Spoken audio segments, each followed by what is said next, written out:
Alright guys, so in this video I'm going to be going over just a research article I found discussing periodization for the MMA athlete. So anyone that's into MMA, doing MMA, or just interested in the sport generally, or just interested in strength and conditioning.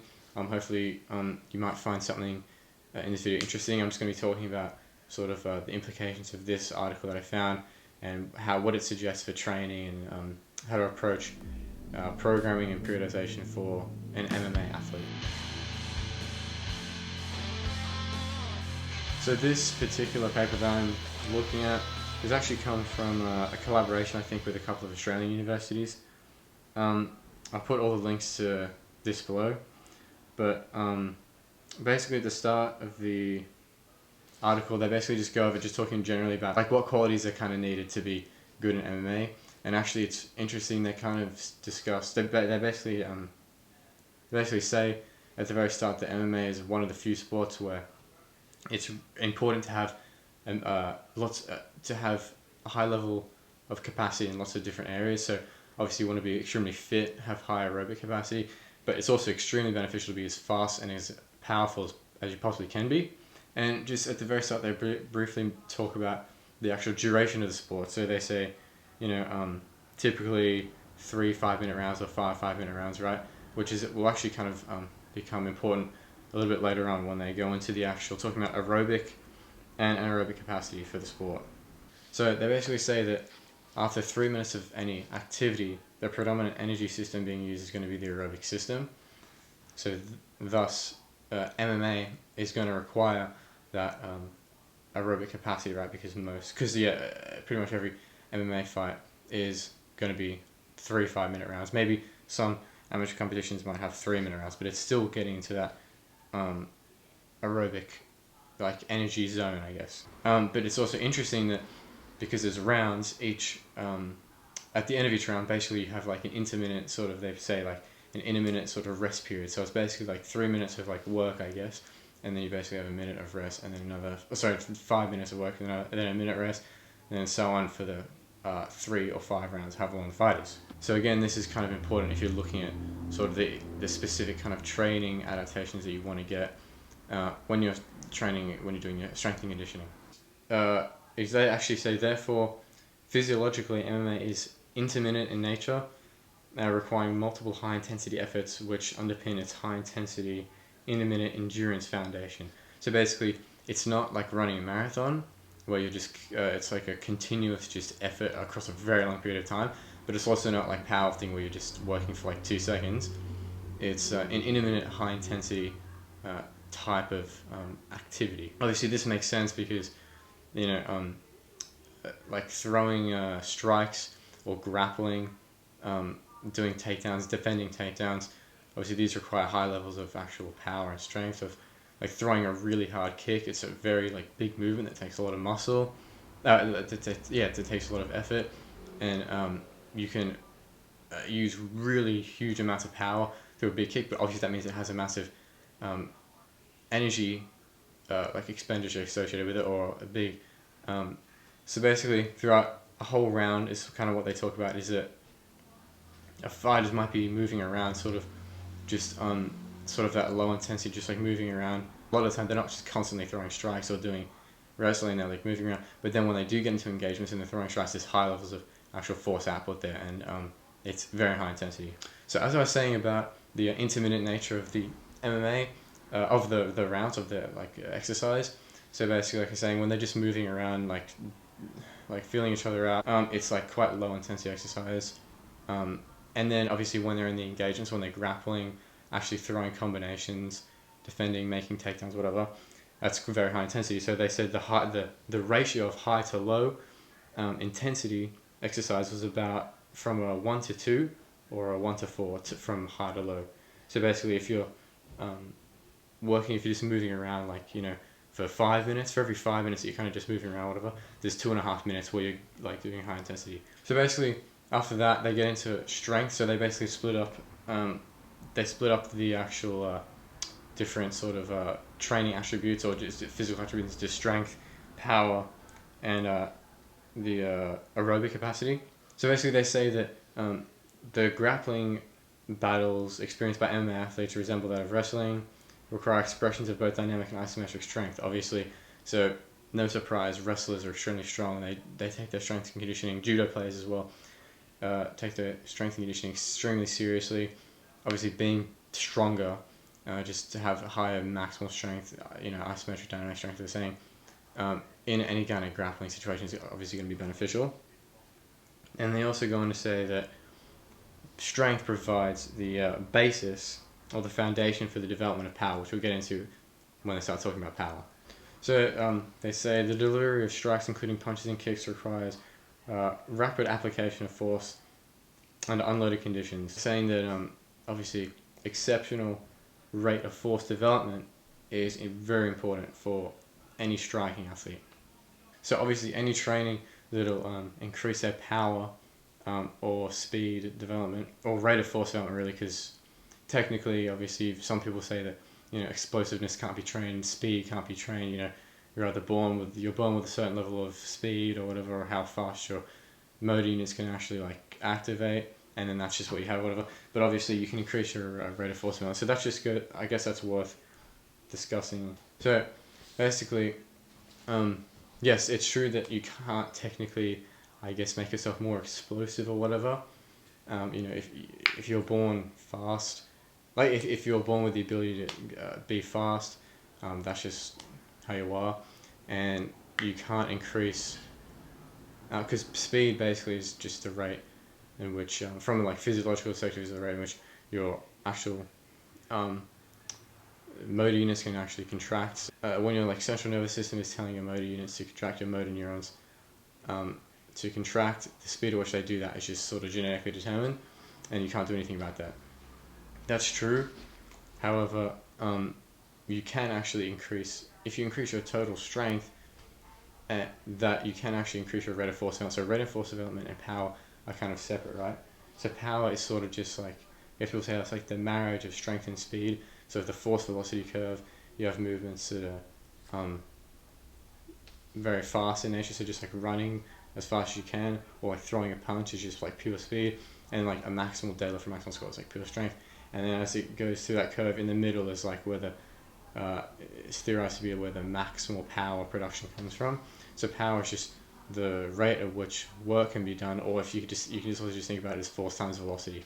So obviously, doing a super heavy maximal squat that takes 5 seconds to complete, you're not going to have maximal strength of power output, but you will have maximal strength output, force output rather.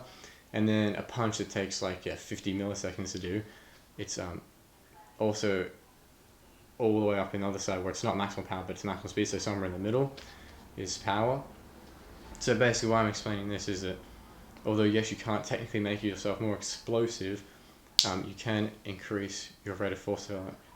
Because, so if you think about it, like you have sort of like a well of sort of like, say just units, like power units, right? So say one person has 50 power units, right? And they're a naturally really explosive athlete, so they can access up to 40 of those 50 power units, right? So a big proportion of their total power they can access extremely quickly, thus making them very powerful, explosive, right?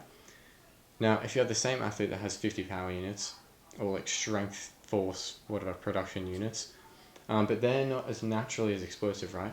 So they're not as fast, so they can only access 25 of those power units, or only 50%, right?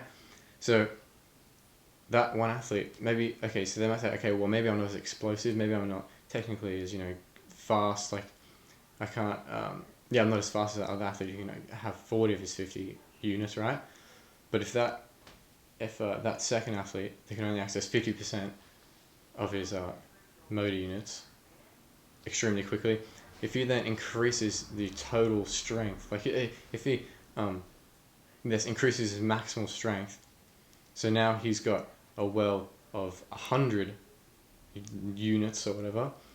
So now he can only access 50% of those 100 units. So sure, so his proportion of how much he can access quickly is the same, but that's now 50. So now he's more powerful than the athlete who has 50 units but can access 40. Now he has 100 and can access 50. So this can be done by increasing your maximal back squat, increasing your deadlift, things like this will make you more powerful, right? And that's what they're saying when they're saying strength is the foundation on which power is built. The UK S&C Association recommends that before doing any plyometric work, so any jumping and landing on one leg, before starting any of that training, they recommend having at least a 2 times body weight back squat, basically. So if you weigh 70 kilos, if you can't do a 140 kilo back squat, they would actually say that you're not ready to be doing like plyometric stuff, which kind of seems kind of crazy because a lot of sports involve plyometric things. Even MMA to a certain extent, you could say, is sort of plyometric. I could sort of jumping off, like throwing kicks, landing, sort of. If you're throwing flying knees, I guess maybe even takedowns, like maybe like a really explosive double leg, I guess you could say, sort of plyometric, right? But some S&C associations would say that to do any of that in like training, you should have a 2 times body weight back squat. Anyway, but that's basically the importance of strength training for developing power. Some have speculated that the optimal load for training for power is around the 50% range, right? Because that's technically where you're in the middle of that force velocity curve and you can develop the most power. But training to increase your power, you wouldn't always be, like in actual practice, you wouldn't always want to be training around 50%. So if your max squat is 200 kilos, just do squats at 100 kilos may be good for developing your power. Maybe in the short term you might increase gains, but developing your overall strength and getting your squat even higher is going to be what pushes you into like new territory with your power development. Maybe that might have been a bad example because if you have a 200 kilo squat, that's really huge, so you might not actually improve that. But if you've got a 110 kilo squat, and you're like, oh, I want to get more powerful. Oh, well, let me just train around like 60 kilos. And like, no, you should be really trying to push your maximum squat. And then also doing other things where it's just like your body weight. So just box jumps with your body weight. So it's like this sort of mixture of different loads, obviously. But anyway, so obviously, this is quite interesting now because MMA, you need to have aerobic capacity. You need to be very explosive and powerful. And you need to be really strong for, grappling. So like, how do we train for this? How do we periodize this, right? How is this, how do I periodize this for optimal results to maximize like all these different things that we have going on, right? So it's funny so the Australian S&C Association actually have like a little infographic about training for actual like military personnel, right? So obviously they actually recommend, because of the nature of like being in the military, you get deployed, you have to go on a mission, go to some other country, do whatever at any time, and you never know. They actually recommend a non-linear approach to training, so sort of like a concurrent thing. So they have a thing where it's like Monday, so doing light, sets of like 12 to 15 reps. Then the next day heavy, so like 3 sets of 3 to 6, and then Wednesday like metabolic training, short rest, and then Wednesday very heavy. And they basically justify this by saying that, well, at any given time you have no idea when you're going to have to go out and perform, basically. Like if you think from like an athletic sense, obviously they're not performing like an athletic sense if they're getting deployed. So obviously they're not performing for like a sport or like an athletic endeavor, but if you think about it like that, when they're getting deployed, when they're doing whatever missions they need to do, they may have no idea that they can't prepare for this. They can't periodize it in a way where they know exactly when they have to perform. So doing this concurrent method is maybe better. However, luckily, the one good thing about training for MMA is that you pretty much know exactly where your fights are going to be, and you don't have the situation like a rugby player has, where you have like an off-season, in-season, off-season, like pre-season, whatever. You literally have however many months out of the year where you can just train, and then you have probably at least a few months notice, or it depends, it varies a lot, but at least a few months notice before fighting. And then and then you've got that, and you've got the one fight that is a day, and then you get back and you can go back to training. So that the good thing about that is that we can do this block periodization, which is obviously more optimal for training. Obviously you do have basically block periodization. You have mesocycles dedicated to achieving specific training goals, specific adaptations that you want. And then as you move through the different blocks to achieve different things, obviously by the end of it, hopefully you've gained a lot more. You've gotten a lot better in all the different areas by the time you go to your event or whatever. So basically, in this paper, they put a table at the bottom, and they've recommended so they've recommended this like block periodization sort of linear progression thing. So they basically had sort of like they've had 3 mesocycles followed by a taper and then the actual fight. So that's how they've like structured it on this table. And then they have like the order of priority. So obviously when you're furthest out from the fight, so the first mesocycle 1 is just general preparation, right? So actually tactical and technical things, so like sparring and technique drilling and stuff, is actually all the way at the bottom in the priorities. And at the highest priority is that training that the sort of that high intensity interval training like they were talking about, and then the hypertrophy training. Yeah. So it's interesting they're saying interval training using a 1-to-1 high-low ratio. So obviously, like they were saying earlier, why it was important. They were saying that in most MMA fights are like a 1-to-2, 1-to-4 high-low intensity. So they're saying they recommend doing your aerobic conditioning in that same sort of like format, right? So you're trying to replicate what you'd be doing. So obviously the adaptations that you're making doing that 1-to-1 high-low interval training are hopefully gonna be more specific to your sport. And so obviously that's the number one priority, because furthest away from the event, you want to make sure you're getting that base, that foundation of aerobic capacity, because that's what you can build everything upon. And then obviously that aerobic capacity takes a long time to leave. So doing that, the first thing is going to set you up. And then the second thing down is actually hypertrophy training. So this is like, oh no, I'm an MMA athlete, I don't want to do any bodybuilding, I'm going to get too big, my arms are going to get stiff, right? I talk about this in the other video, about like how people are so afraid to like build muscle for anything to do with like any combat sport. It's this weird myth that like if you gain muscle, you'll like lose all your athleticism. If you're a good athlete and if you have good technique and you're proficient grappler, striker, wrestler, whatever, MMA athlete, you shouldn't have to worry about gaining muscle. Like this is literally like one mesocycle before a fight of just hypertrophy. You might gain, you'd be lucky to gain like 0.2 of a kilo of muscle.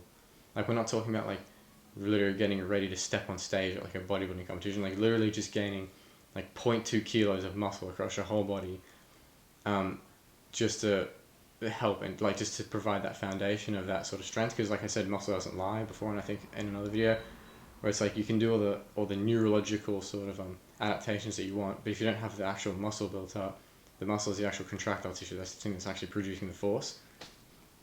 So yeah, that's actually the second priority, the first set, which I think is quite. So then the second mesocycle, obviously the priorities change. Periodization is all about structuring your training over a period of time. So obviously technical training, so like drills, technique, grappling, your jiu-jitsu technique training, of like pad work, whatever, is at the top. And then just below that, it's high intensity energy system conditioning using the 1-to-2 high-low ratio. So now the ratio has changed from 1-to-1 to 1-to-2, so it's a bit more specific to what they found.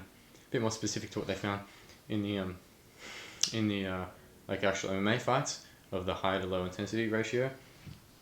And now it's high intensity work. So obviously high intensity interval training is quite intense, taxing.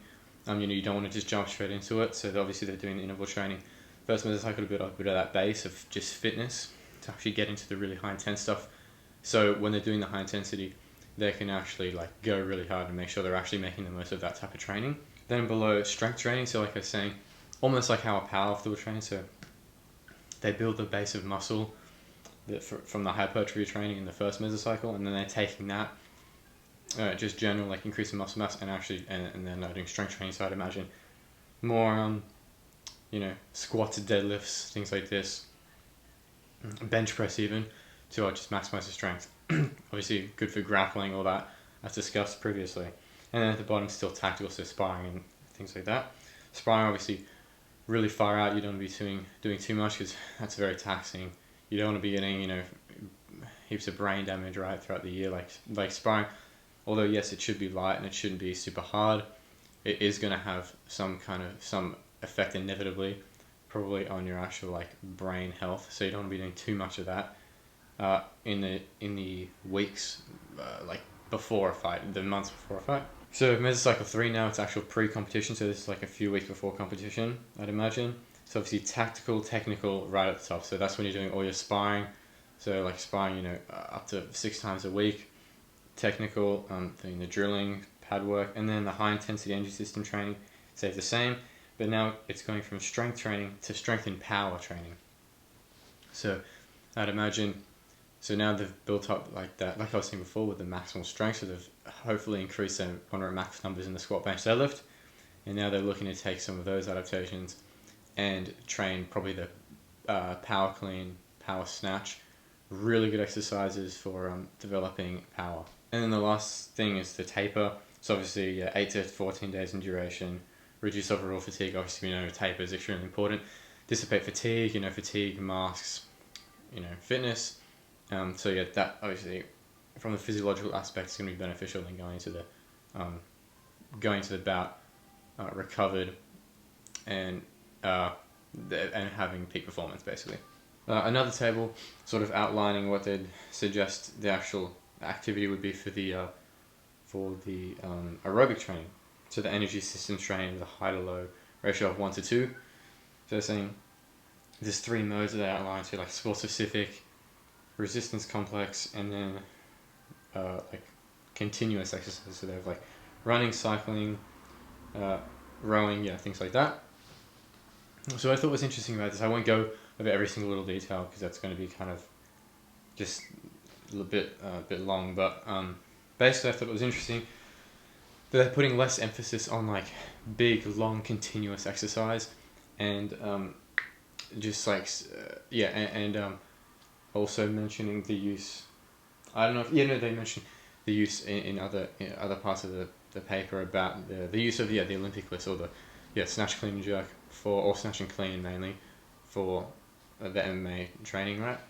So I think it's really interesting because what you see a lot of in the MMA strength and conditioning world is, or just from general knowledge about boxing, you watch the Rocky movies, going on runs, like big long runs, for the aerobic capacity, and then if they're in the gym, they're doing, if they are actually doing weights in the gym, if they are actually doing cleans or snatches, it's in this, it's just one exercise being a part of like a big circuit or some big interval like type training, and the clean and snatch are just used as sort of just movements as a part of a bigger sort of circuit.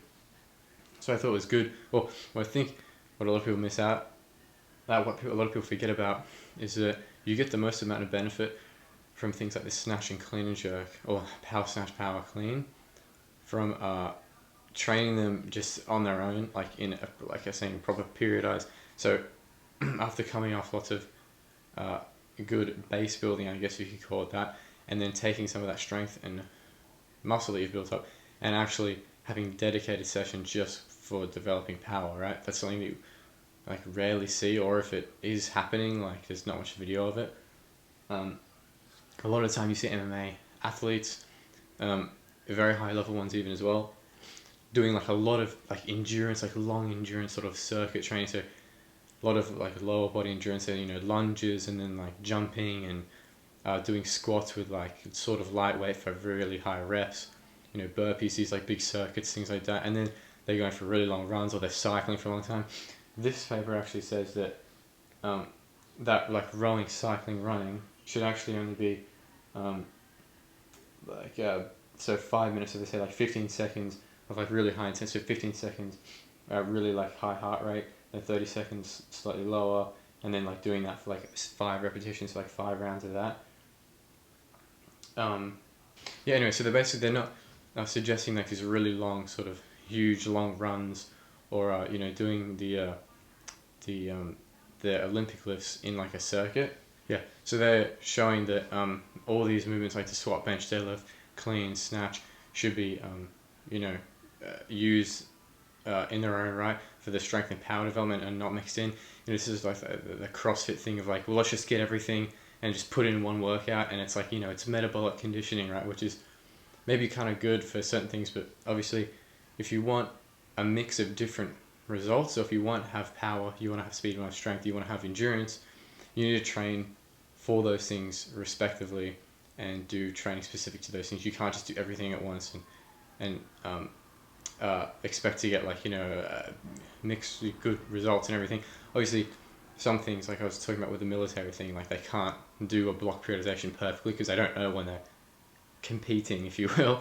But in MMA, we do. You know when your fights are going to be, hopefully, and you know the time span and the periods, between, so you can periodize properly. Alright, so I think that's pretty much it for this video. There's a bit of more of like an in-depth look at like one particular research article. Hopefully you can take some things away from this and think about maybe your training or how you're approaching your training for your sport, or if you're an MMA athlete. But yeah, so that's it for this video, guys. Thanks for watching. Like, subscribe, comment below, and I'll see you in the next one.